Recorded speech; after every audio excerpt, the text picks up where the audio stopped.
अब देखो ये कथा कहती है कि मृत्यु के सर पर पांव रखना।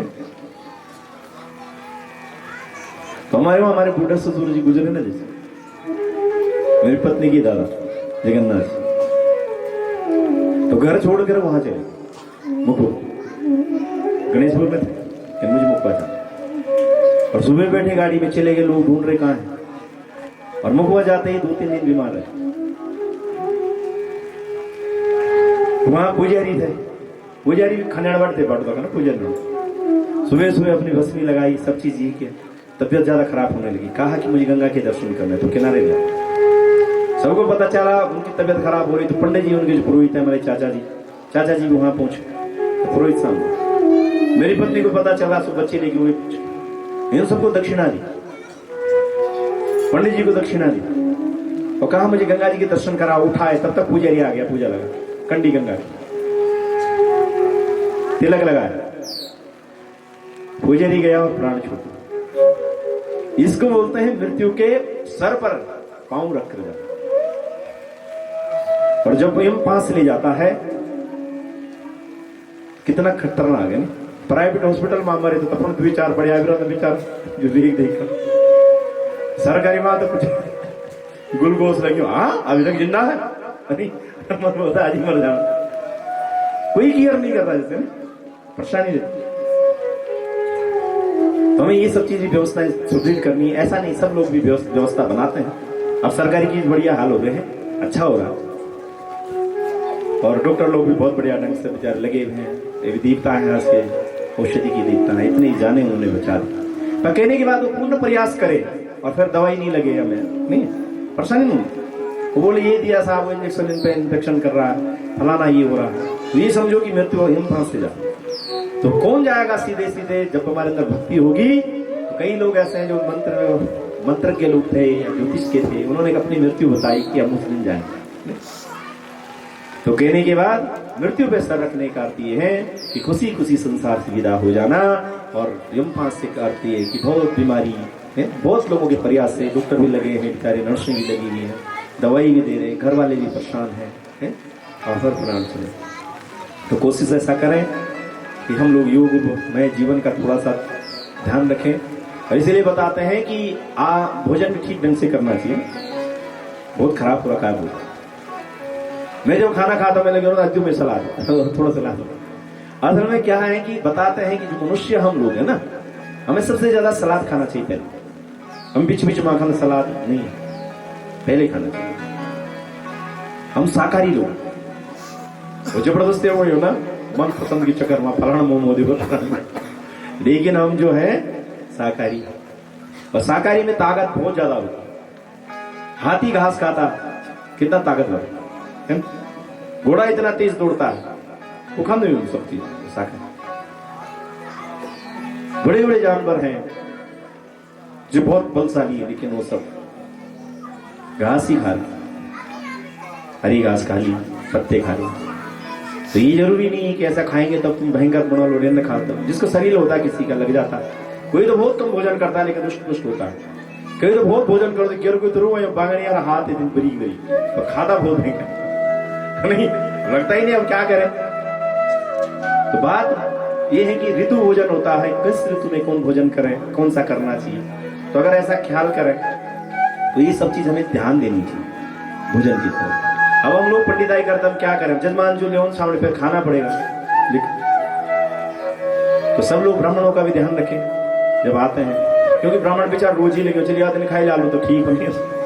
सबको ध्यान रखना कि किस ढंग से भोजन हो। अभी मैं आपको बता दूं कि 3 या 4 जगह ऐसी घटना हो गई है, जब करते हुए ब्राह्मण मर गए है कि नहीं। उत्तरकाशी में जब मां पंडित जी बेचारे बीमार पड़ गए, वो नहीं होते लग गया। कथा करते करते कितने लोग गुजरे। धर्मदेव महाराज जी कथा करते करते खत्म। शरीर में कभी कभी चलो तो भाग्य है कि बढ़िया है, कथा करते प्राण जाए, तो इससे बड़ी चीज क्या है। लेकिन कहीं भोजन की वजह से कोई गड़बड़ी हुई हो तो गलत है। तो सब लोग हम जो है नियमित आहार, अति व्रत में निकालना। अब मैं आपको बता दूं, अगर आप सप्ताह के व्रत करते हो इतवार से लेकर शनिवार तक, तो एक ही उठाना। इतना बृहस्पति को भी और शुक्रवार को भी ऐसा नहीं करना। सप्ताह के व्रत केवल एक ही होता है, एक होता है तिथि का। 2 व्रत सिवाय जो तीसरा चौथा करता है बेकार, मेरे हिसाब से एकदम बेकार। और आपकी इच्छा आप कर सकते, एक तिथि का व्रत ले लो, एक बार का व्रत ले लो, इससे ऊपर व्रत नहीं करना चाहिए। और बाद में जब चिता है चलो भाई ठीक ठाक हो गया, आप सब बढ़िया, तो एकादशी का व्रत करो, उसका पारायण करो और उसके बाद तीर्थाटन करो, और आपकी इच्छा। ठीक, तो कहते हैं यहाँ ध्रुव महाराज जी कि इस प्रकार से ही परीक्षित वो जो है कहां पहुंचे, ध्रुव लोक को चले गए।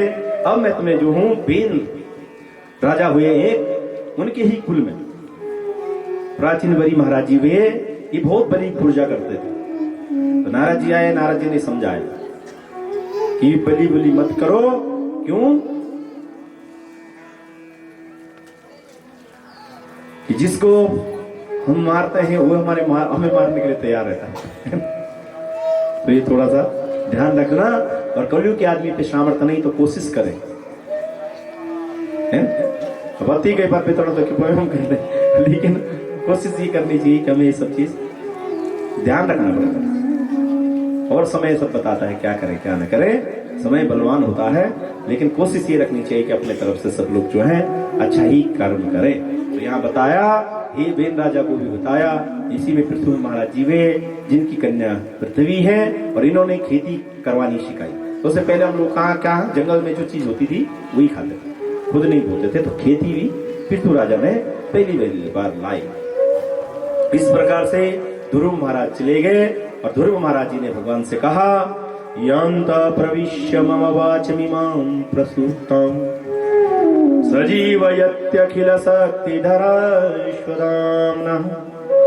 अन्यस्तहस्तचरण श्रवणस्त्वगादिन् प्राणानमतो भगवते पुरुषाय तुभ्यम्। हे प्रभु, जब आपने मुझे पंचजन्य शंख को छुआया तो उस दिन पता चला कि विद्या भी तू ही है, शरीर का बल भी तू ही है, हमारे प्राणों का बल भी तू ही है, हमारे हाथ आंख कान सारे बल तेरे ही है। हम सोचते कि हमारा बल है, हमारा कुछ भी नहीं।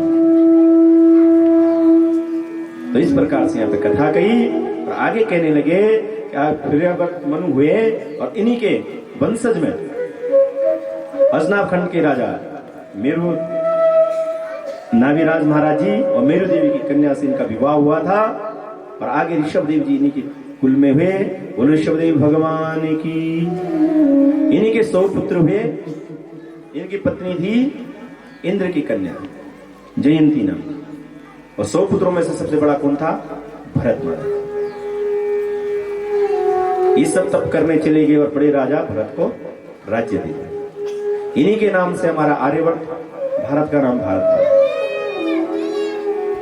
इनकी गजब की कथा है, आए कथा में प्रवेश करें।